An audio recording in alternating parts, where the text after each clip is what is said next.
स्वतंत्रता दिवस था। मल्लू मिठाई वाला अपनी दुकान पर जलेबियां छान रहा था। दुकान पर कस्टमर्स की भीड़ लगी हुई थी।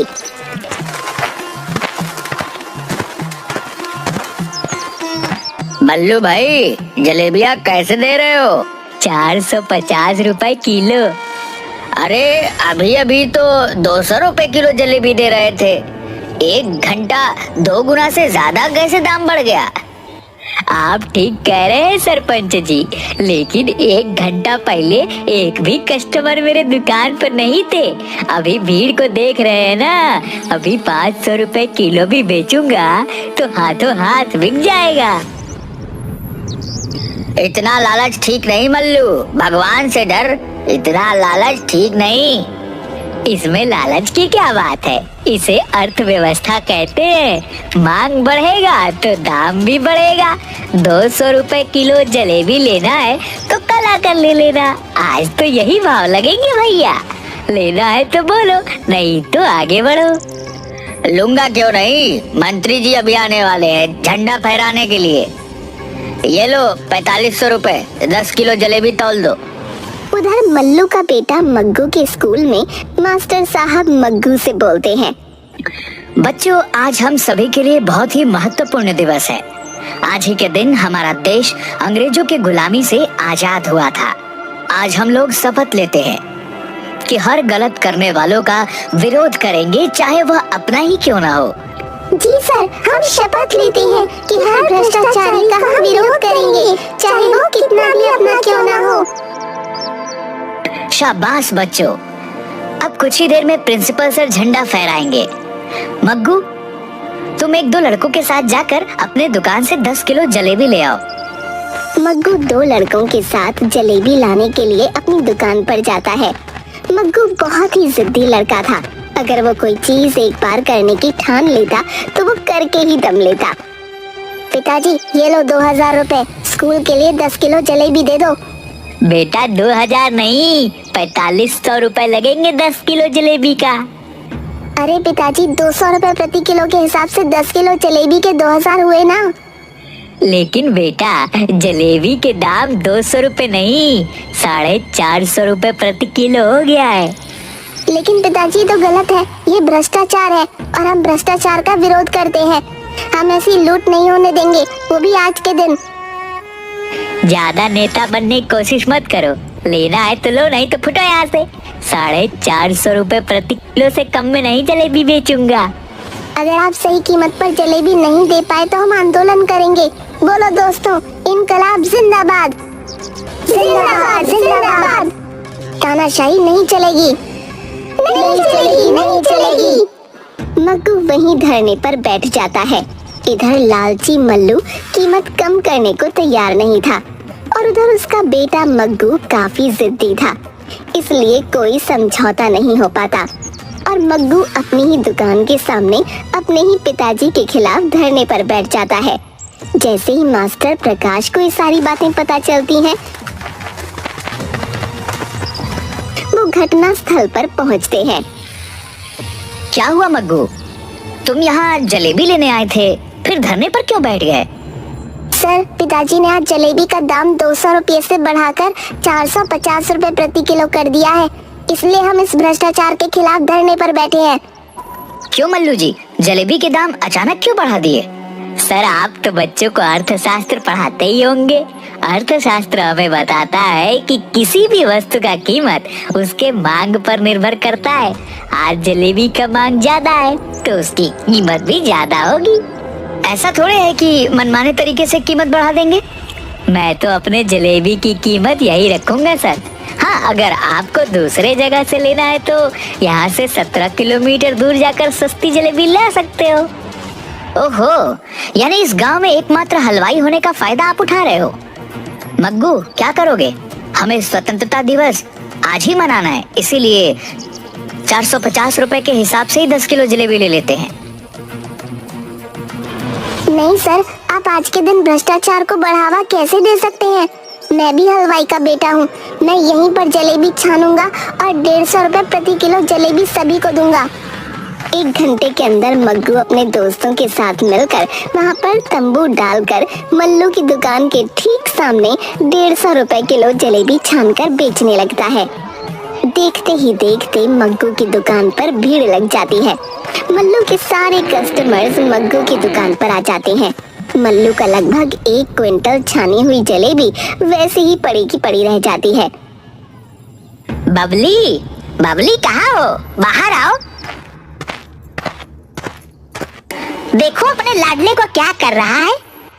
अरे क्या हुआ जी, क्यों आसमान सर पर उठाए हो? अपना मग्गू दुकान खोले हुए है और उसकी दुकान पर भीड़ लगी हुई है, तो आपको क्या जलन हो रही है? सारी दुनिया चाहती है उसका बेटा आगे बढ़े और एक आप हो। सारी दुनिया अपना बेटा को आगे बढ़ते देखना चाहता है, लेकिन यह नहीं कि बाप को पीछे छोड़कर और घाटे में व्यापार चलाकर कोई आगे बढ़े। वह देखो दाम के दाम जलेबियां बेच रहा है।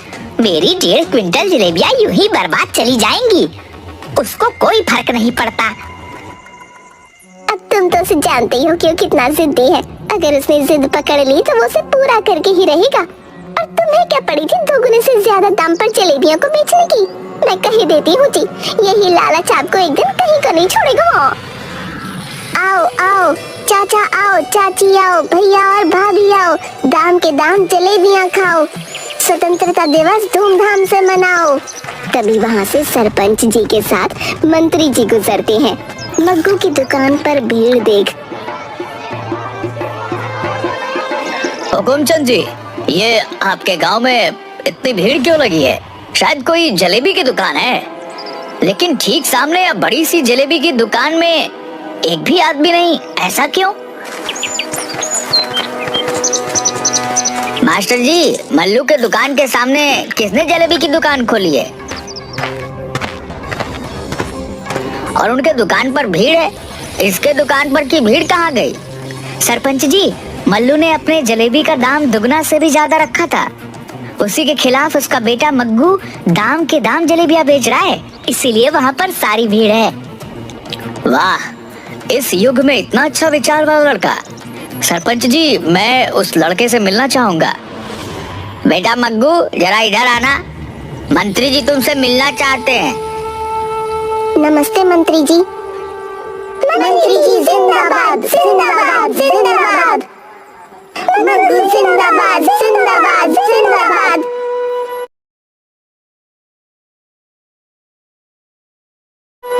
देखो मल्लू, अपने बेटे से कुछ सीखो, किस तरह लोगों के सेवा के लिए तत्पर है। तुम्हें अपने बेटे पर गर्व होना चाहिए। क्या खाक सीखे? इस नालायक ने अपने धंधा में कुछ भी नहीं कमाया और मेरा धंधा भी चौपट कर दिया। 1.5 क्विंटल जलेबियां मेरी बर्बाद हो गई। जितना मैं सुबह से कमाया था सब घाटा में चला गया इस नालायक के चलते। अरे पिताजी, साधारण कमाई से भी काम चल सकता है। अगर सही कीमत पर आप जलेबियां बेचते तो भी बहुत कमाते, क्योंकि गांव में सिर्फ आप ही एक जलेबी बनाने वाले हैं।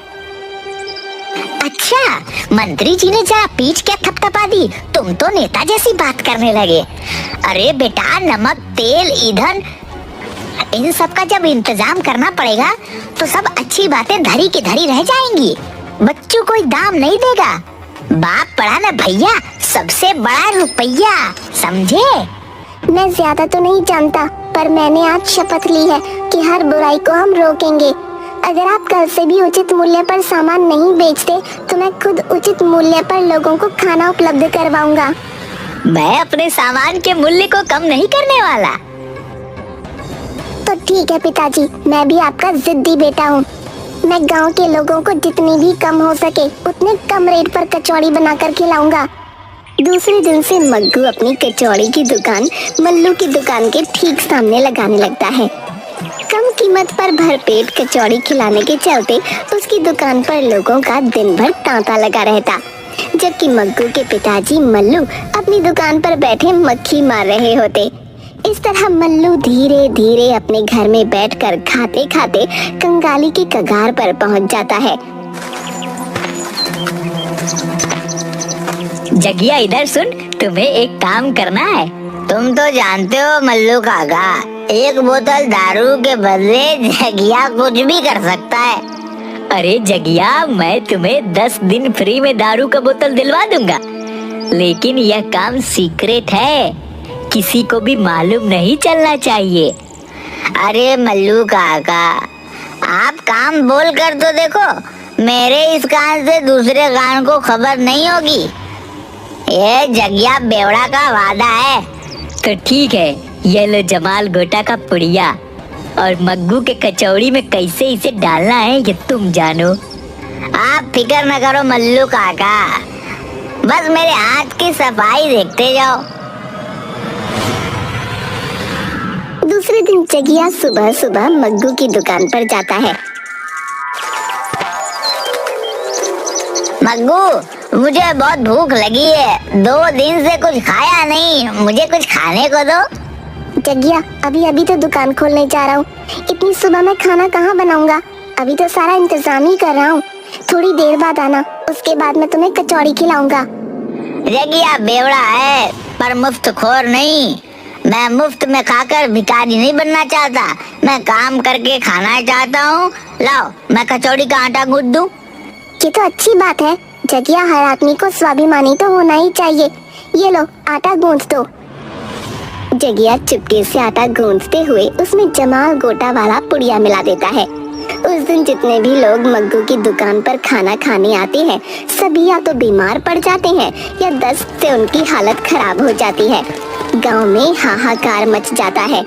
सरपंच जी, मैं ना कहता था कि घटिया सामान इस्तेमाल करने से कभी भी बड़ी घटना घट सकती है। सस्ते सामान का यही नतीजा है। मैं भले ही कुछ ज्यादा कीमत पर खाना खिलाता हूँ, लेकिन मेरे खाने से आज तक गांव में कोई बीमार नहीं पड़ा। वैसी बात नहीं है मल्लू, मग्गू का दुकान खुले हुए आज 6 महीना हो गए। 6 महीनों में ये पहली घटना है। ये तो जांच का विषय है। मैंने पुलिस इंस्पेक्टर धाकड़ सिंह को इसकी जांच के लिए बोल दिया है। तभी धाकड़ सिंह जगिया को पकड़े हुए वहाँ पहुँचता है। ये रहा सरपंच जी, जिसने मग्गू के कचौड़ी में जमाल गोटा और बीमार होने वाला जहरीला पाउडर मिलाया था। पर इंस्पेक्टर साहब, आपको ये पता कैसे चला कि इसी ने मग्गू के कचौड़ी में जहरीला पदार्थ मिलाया है? दारू का ज्यादा सेवन कर लेने के कारण यह थाने के पास गिरा हुआ बड़बड़ा रहा था। इसके पास दारू की 10 बोतलें थी। पूछताछ में यह बताया कि मल्लू ने उसे यह दारू उपलब्ध करवाए हैं। उसके बदले में इसने मग्गू के कचौड़ी में कुछ पाउडर मिलाया था। देखा मल्लू, लालच ने तुम्हें कहां पर लाकर छोड़ा।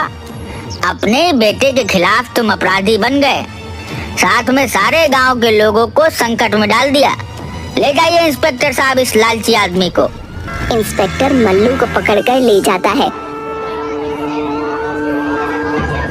अदालत उसे 6 महीने के कारावास की सजा सुनाती है। इधर मग्गू धीरे धीरे अपने दोस्तों की मदद से कई शहरों में सस्ती कचौड़ी की दुकान खोल लेता है। उसकी जिद थी कि हर आदमी को उचित कीमत पर खाना उपलब्ध करवाए।